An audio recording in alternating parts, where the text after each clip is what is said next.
여러분 안녕하십니까, 진성호입니다. 오늘 윤석열 대통령이 추경호 경제부총리로부터 업무보고를 받았습니다. 윤석열 정부의 장관 업무보고 첫 봤답니다. 그런데 오늘 추경호 경제부총리, 기재부 장관은 상당히 충격을 받았을 겁니다. 원래부터 윤석열 대통령은 문재인 전 대통령 때와는 다른 장관 업무보고를 받겠다고 예고한 바 있습니다. 그런데 그때만 해도 장관과 함께 차관이나 실장급이 함께 들어오고, 윤석열 대통령은 김대기 비서실장이나 수석급과 함께 이 업무보고를 받는 걸로 되어 있었습니다. 과거에는 실국장들 쫙 도열해가지고 전형적인 그냥 보고였습니다. 그렇지만 윤 대통령은 다르게 받겠다고 했습니다. 그만큼 집중적으로 독대를 하겠다는 겁니다. 그런데 오늘은 추경호 장관 한 명만 들어오라고 했습니다. 차관들, 실장들, 국장들 필요 없다. 당신만 들어와. 자, 물론 코로나 상황 등으로 인해서 이런 많은 사람들이 모이는 것을 경계한 탓도 있지만, 윤석열 대통령은 오늘 작심하고 추경호 부총리만 부른 것으로 보입니다. 자, 오늘 국민의힘에서는 이준석 대표의 징계 갈등이 봉합됐습니다. 권성동 원내대표, 이 대표 직행으로, 대표 직할 체제로 그냥 갑니다. 대행입니다. 그런데 윤석열 대통령 지금 기분이 좋겠습니까? 오늘 도어 스태핑을 잠정 중단한다고 했습니다. 지금 하루 확진자가 3만 명을 돌파했습니다. 그리고 더 중요한 것은 지지율입니다. 자, 아무리 지지율에 연연하지 않는다고 하지만 초기의 지지율은 중요합니다. 지지율이 바탕이 돼야지 문재인 정권의 적폐도 수사할 수 있고, 이재명 의원도 죄가 있으면 불러올 수 있습니다. 그런데 지금 상황이 좋지 않습니다. 그렇다고 일을 안 할 수 있습니까? 윤 대통령은 실사구시형이었습니다. 오늘 추경호 장관 한 명만 들어와. 그리고 오늘 첫바따로 추경호 장관이 혼쭐이 났습니다. 자, 지금 이제 경제 관련 부처 장관들부터 독대 보고를 받습니다. 문재인 전 대통령 때는 어땠을까요? 그때는 KBS, MBC 이런 공영방송을 겨냥한 한상혁, 당시는 이 한상혁 전이지만 방송통신위원회부터 했습니다. 자, 전임 이 장관, 전임 대통령과는 완전히 컬러가 다른 윤석열 대통령의 이 모습에 지금 장관들은 벌벌 떨고 있습니다. 뿐만 아니라 이 윤석열 대통령의 스타일, 한 명씩 독대해서 책임을 묻겠다는 겁니다. 게다가 지금 국제적인 경제 환경이 너무 안 좋습니다. 이런 가운데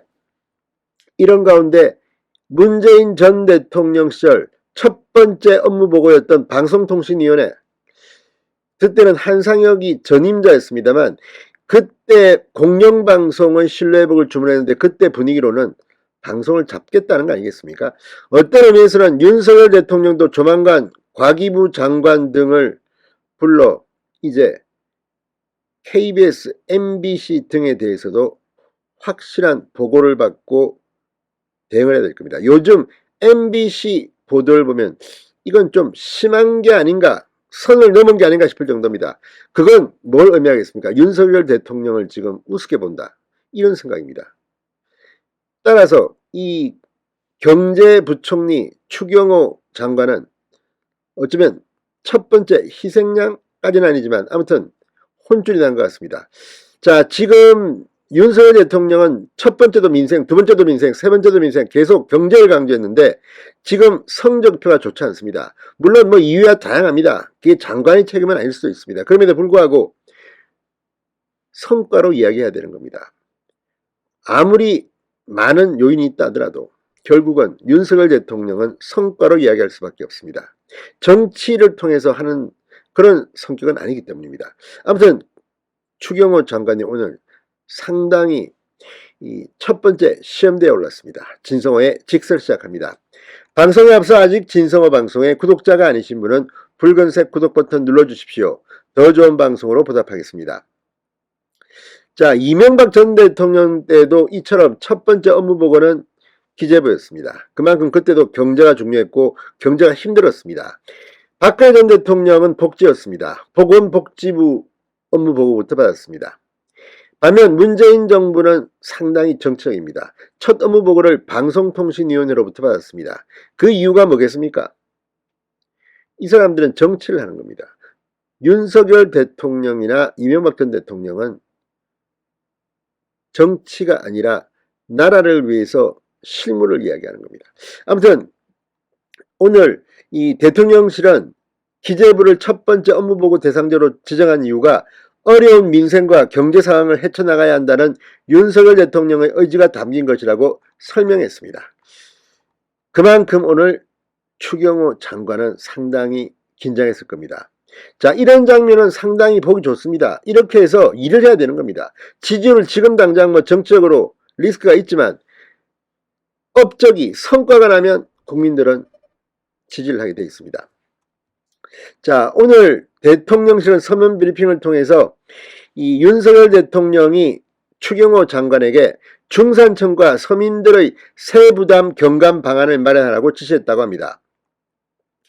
자, 당초 장관과 함께 실무자가 들어오기로 되어 있었으나 코로나 상황을 고려해서 추경호 부총리만 들어왔습니다. 그리고 김대기 비서실장, 최상목 경제수석만 배석했다고 합니다. 자, 배석자 없이 장관 혼자서 이렇게 업무 보고한다는 거 이거 쉽지 않습니다. 전문가라 하더라도 마찬가지입니다. 자, 추경제부총리는 이 자리에서 재정, 예산, 공공기관, 세제 등 기획재정부에서 수행하는 핵심 정책과 기능, 국정과제 등을 중심으로 기재부의 주요 업무 추진 계획을 보고했습니다. 무엇보다 민생과 물가 안정을 최우선 과제로 삼겠다고 했습니다. 자, 지금 경기 침체가 발생하지 않기 위해서는 수출입니다. 투자, 이게 중요합니다. 여기에 대해서 속도감 있게 계획을 추진하겠다고 보고했습니다. 한국은행 금융위원회와 협력해 이 금리 상승기에 가장 어려움을 겪을 다중채무자나 저신용 채무자들을 지원하는 방안도 마련하겠다고 덧붙였습니다. 윤 대통령은 업무 보고를 받은 뒤 그동안 5차례에 걸쳐 발표한 물가 및 민생 안정대책의 이행 상황을 면밀히 검토하라, 점검하라, 지원 사각지대가 없는지 꼼꼼히 살펴보라고 주문했습니다. 또 올해 추석이 예년에 비해 시기가 빠른 데다 최근 장마와 폭염의 영향으로 성수품 물가 불안이 우려된다. 관련 부처와 추석 민생 안정대책을 마련해 선제적으로 물가 및 민생 안정을 위해 노력해달라고도 당부했습니다.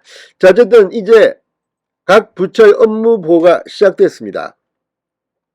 지금 이런 부처 보고 과거에 그냥 단체로 와서 하던 건 다릅니다. 자, 한 명씩 들어와서 합니다.